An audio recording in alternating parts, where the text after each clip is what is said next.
Episode की शुरुआत में हमें दिखाया जाता है कि युयान नीफेंग से पूछती हैं कि तुम कौन हो। निफेंग कहता है कि मैं होली मैडन युयान से मिला हूं और उसे बताता है कि वो हुआटियन सेक्ट में मेडिसिन किंग पीक का चीफ डिसिपल हूं। ये देखकर कि नीफेंग उसका नाम जानता है, युयान चौंक जाती हैं और पूछती हैं कि तुम मेरा नाम कैसे जानते हो। नीफेंग कहता है कि मैंने आपके बारे में सुना है कि आप एक जीनियस हैं और यंग जनरेशन में शायद ही कोई आपका मुकाबला कर सकता है। युयान कहती हैं कि मैं सच में इतनी फेमस हो गई हूं। फिर वो कहती हैं कि मिस्टर नी, मैं देख सकती हूं कि आप भी असाधारण हैं और आपकी आभा को देखते हुए ऐसा लगता है कि आप भी बहुत शक्तिशाली हैं। आपकी ताकत जेन्युइन रील्म को पार कर गई, इसलिए आपको फीनिक्स ब्लड एसेंस के लिए बहुत कॉन्फिडेंट होना चाहिए। निफेंग कहता है कि हाँ, मेरे ख्याल से तो मैं जब चाहूं तब फीनिक्स ब्लड एसेंस ले सकता हूं। फिर वो कहता है कि लेकिन मुझे उससे पहले अपना कोई दूसरा काम पूरा करना है। युयान पूछती हैं, क्या आप फीनिक्स फ्लेम जेट चाहते हैं? निफेंग कहता है नहीं। युयान पूछती हैं कि फिर आप क्या चाहते हैं? निफेंग कहता है कि मैं किसी को बचाना चाहता हूं। सीन चेंज होता है और हमें निफेंग के यादों में फ्लैशबैक दिखाया जाता है। हमें पता चलता है कि निफेंग को उसके पिछली जिंदगी में गलती से एक फॉर्मेशन मिल गया था और उस फॉर्मेशन में सोल शेपिंग रील्म का एक मार्शल आर्टिस्ट फंसा हुआ था। उसका नाम जैंगलिंग फेक था और वो वूजियांग सेक्ट का डायरेक्ट वॉरियर था। हमें पता चलता है कि उसे वहां उसी के एक दोस्त ने धोखे से फायर रिफाइनमेंट नाम के एक फॉर्मेशन में फंसा के रख दिया था। लेकिन जैंगलिंग फेग ने भी फायर टाइप मार्शल आर्ट का कल्टीवेशन किया था और फायर रिफाइनमेंट फॉर्मेशन भी फायर तोए एट्रीब्यूट का था, इसलिए भले ही उस फॉर्मेशन ने उसे वहां फंसा कर रख दिया, लेकिन उसे कभी मार नहीं सका। उसके सोल शेपिंग रील्म की वजह से वो 400 साल बाद अभी भी जिंदा है और उसी फायर रिफाइनमेंट फॉर्मेशन में फंसा हुआ है और कभी बाहर निकल नहीं पाया। अपनी पिछली जिंदगी में निफेंग बे उस फॉर्मेशन से उसे बाहर निकाला था। क्योंकि निफेंग ने उसकी जिंदगी बचाई, इसलिए जैंगलिंग फेग उसी के साथ रहने लगा और उसे और उसकी फैमिली को प्रोटेक्ट करने लगा।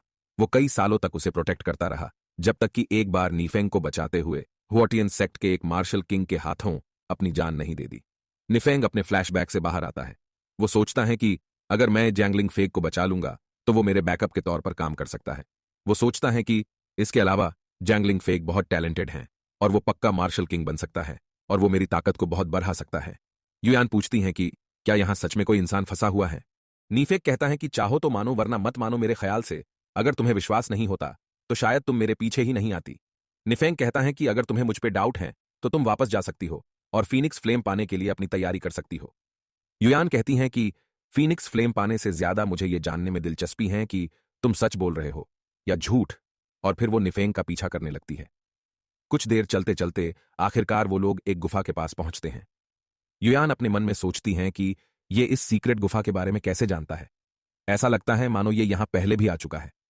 लेकिन फिर वो सोचती हैं कि आखिरी बार तो फीनिक्स क्राई माउंटेन को खोले हुए 100 साल हो चुके हैं, तब तो ये पैदा भी नहीं हुआ होगा। फिर वो इस जगह के बारे में कैसे जानता है? वो नीफेंग से पूछती हैं कि तुम इस जगह के बारे में कैसे जानते हो और ये भी यहां कोई फंसा हुआ है? नीफेंग कहता है कि मेरे मास्टर ने मुझे इस जगह के बारे में बताया था और ये भी कि यहां उनका दोस्त फंसा हुआ है। युयान तारीफ करती हैं कि तुमने सिर्फ अपने मास्टर के बताए हुए निर्देशों से इस जगह को ढूंढ लिया। फिर दोनों साथ में गुफा के अंदर चले जाते हैं। दोनों गुफा में चलते चलते वहां पहुंच जाते हैं जहां जैंगलिंग फेग को कैद कर रखा गया था। वहां फॉर्मेशन देखकर युयान चौंक जाती है। नीफेंग पूछता है कि कोई है यहां? जैंगलिंग फेग कहता है कि कौन है? कौन है बाहर? नीफेंग अपने बारे में बताता है कि वो हुआटियन सेक्ट में मेडिसिन किंग पीक के हेड हुआन जिंगचून का डायरेक्ट डिसिपल है और पूछता है कि क्या आपको किसी मदद की जरूरत है? जैंगलिंग फेग ये सुनकर चौंक जाता है कि वो हुआन जिंगचून का डिसिपल है और कि हुआन जिंगचून पहले ही मेडिसिन किंग पीक का हेड बन चुका है। वो कहता है कि लगता है मुझे यहां फंसे इतना वक्त हो चुका है कि मुझे अब याद ही नहीं कि मैं यहां कब से फंसा हुआ हूं। वो कहता है कि अपने दोस्त के डिसिपल को देख के सच में अच्छा लगा, लेकिन तुम मेरी कोई मदद नहीं कर सकते। ये फॉर्मेशन से मुझे सिर्फ एक मार्शल किंग ही आजाद कर सकता है। नीफेंग कहता है कि ये फायर कन्फाइनमेंट फॉर्मेशन है, शायद दूसरे इसे नहीं कर सकते, लेकिन मैं कर सकता हूं। जैंगलिंग फेग पूछते हैं सच में? नीफेंग कहता है कि मुझे 2 घंटे दीजिए, मैं आपको 2 घंटों में इस फॉर्मेशन से बाहर निकाल दूंगा। ये सुनकर जैंगलिंग फेग बहुत खुश हो जाते हैं और हंसने लगते हैं क्योंकि वो आखिरकार आजाद होने वाला था। युयान कहती हैं कि मुझे भी देखना है कि तुम इस फॉर्मेशन को कैसे खत्म करते हो। नीफेंग फॉर्मेशन को खोलने लगता है और उसे देखकर युयान समझ जाती हैं कि उसके पास प्योर यांग बॉडी है। वो कहती हैं कि मेरे पिताजी ने मुझे एक बार बताया था कि जियांग सेक्ट के पेट्रियार्क के पास भी प्योर यांग बॉडी था। ये अच्छा होता अगर ये जियांग सेक्ट का डिसिपल होता। कुछ देर बाद नीफेंग पूरे फॉर्मेशन को खत्म कर देता है और ये देखकर कि नीफेंग ने पूरे फॉर्मेशन को खत्म कर दिया, जैंगलिंग फेग बहुत खुश हुआ और जोर जोर से हंसने लगा। फिर वो कहता है कि जियान कोंगचेन, तुम बस मेरा इंतजार करो, मैं जल्द ही तुम्हें जान से मार डालूंगा। नीफेंग कहता है कि जियान कोंगचेन पहले ही मार्शल किंग बन गया है और उसने मिरियाड स्वॉर्ड डायनामिक्स को मास्टर कर लिया है, तुम उसे नहीं हरा सकते। जैंगलिंग फेग नीफेंग से पूछता है कि क्या तुम सच में हुआंग जिनचेंज के डिसिपल हो? नीफेंग कहता है कि हाँ, मैं हूं। जैंगलिंग फेक कहता है कि आज मुझे बचाने के लिए तुम्हारा शुक्रिया, और अगर तुम्हें फ्यूचर में कभी भी मेरी हेल्प की जरूरत हो तुम मुझे कभी भी बुला सकते हो। मैं तुम्हें बचाने के लिए किसी भी खतरे से गुजर जाऊंगा। नीफेंग कहता है कि तुम्हें बचाने के लिए मेरा एक मकसद है। मैं चाहता हूं कि तुम मेरी और मेरी फैमिली को प्रोटेक्ट करो जब तक कि मैं एक मार्शल किंग ना बन जाऊं। वो कहता है कि मेरे मार्शल किंग बन जाने के बाद मैं तुम्हारे लिए जियान कोंग चेन को संभाल लूंगा और तुम मेरी आर्ट स्वॉर्ड डायनामिक्स भी सीख सकते हो। फिर नीफेंग पूछता है कि क्या तुम तैयार हो। जैंगलिंग फेक कहता है कि तुम इसे डील कहते हो, ये मुझे किसी स्वीट डील जैसा लग रहा है।